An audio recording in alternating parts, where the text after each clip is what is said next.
Now, some challenges for you. Jot these down. I'm going to go through them very quickly now. Here's number one. Review your performance, whether it's communication or whether it's activity or whether it's a CEO or whether it's on the job. Here's what my father said, a seminar in a sentence. I wish he was here to give it, but since he's not here, in his honor, I will give his seminar in a sentence. Here it is. Always do more than you get paid for to make an investment in your future. Now, some unions would argue with us on this. That's my papa's seminar in a sentence. Always do more than you get paid for to make an investment in your future. My father was... Papa said if it's raining, you can't fix the roof. If it isn't raining, it doesn't need to be fixed.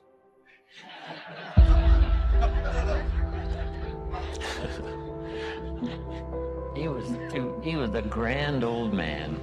Wow, this guy. So review your performance, your language with your children. Just go over that and say, have I been too harsh and too strong, too stubborn? Should I learn to be easier, mix more compassion with the tough stuff I have to deal with? Yes. You know, prayer will help sometimes. If nothing else, dear God, help me say the right thing, not to ruin it all by poor communication. Here's the next on my list. Face your fears. I don't know what challenges you might have in going over the stuff we've been going over in terms of amending your philosophy or going back and, redoing some stuff that you might have messed up. Face all your fears. That's how you conquer them. Don't dismiss them. Just face them. Say, here's what I'm afraid of. I wonder what I could do to change that. Here's the next one. Exercise your willpower to change direction. You don't have to keep doing what you've done the last 6 years if it's not yielding you the benefits you want. In the seminar I do for Jerry, my mentor helped me to review the last 6 years so I wouldn't repeat those errors the next 6. See, if you're a goose, you have no choice to do the next 6 like you did the last 6. But if you're not a goose, here's what you can do. Pick a new destination and start going that way. You say, well, I've done this for the last 2 years. I'll probably have to do it another 2. And the answer is no, not in a million years. Now, you can change one little degree at a time, or if you want to, you can revolutionize the whole thing. Who says you couldn't revolutionize the whole thing in a week's time and start a brand new direction that will most assuredly help you arrive in a brand new place a year from now, 3 years from now? No telling 5 years from now where you could arrive. Use your willpower to start the process. Just willpower to change a little or change a lot. Anybody can change. You don't have to repeat last year. Clean up the errors. Invest it now in the next year. Watch it make the difference. Here's the next one that's important. Parents have to do it. We ask our kids to do it, but we've got to do it. Admit your mistakes. Sometimes you have to admit them to others. Here's some of the best words in the English language. I'm sorry. The reason why those are good words is because it could start a whole new relationship. It could start 2 people going in a whole new direction. I'm sorry. Simple, easy, not easy, but if you get this done,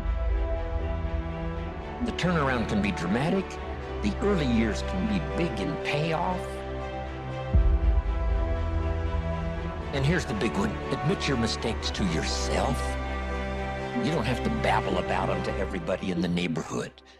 But it doesn't hurt to sit down and have a conversation with yourself and say, there's no use kidding myself. Here's where I really am. I've got pennies in my pocket and I got nothing in the bank. That's what I said after the Girl Scout left my door.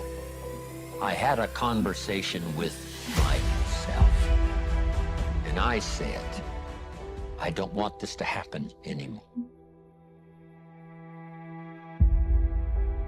Next, refine your goals. I don't know what ambitions you've had up until now, but this weekend would be a good time to start the process. We're going to talk about our goals workshop before our session is over this weekend. Maybe that will help stimulate you to set some higher goals, reach for some higher purpose, go for something beyond what you thought you could do.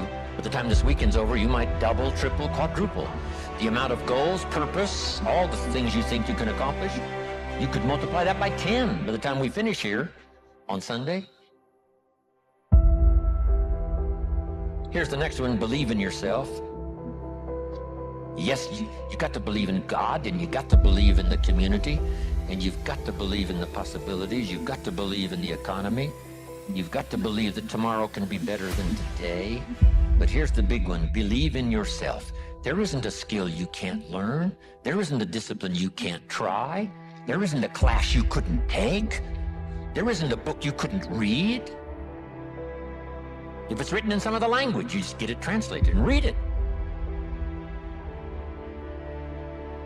Here's the next one. Ask for wisdom. This is communication of the highest source.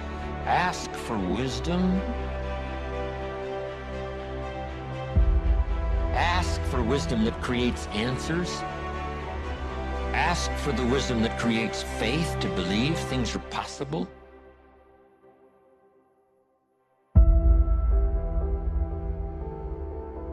In King Solomon's day, there was the dilemma of two mothers who claimed the same baby.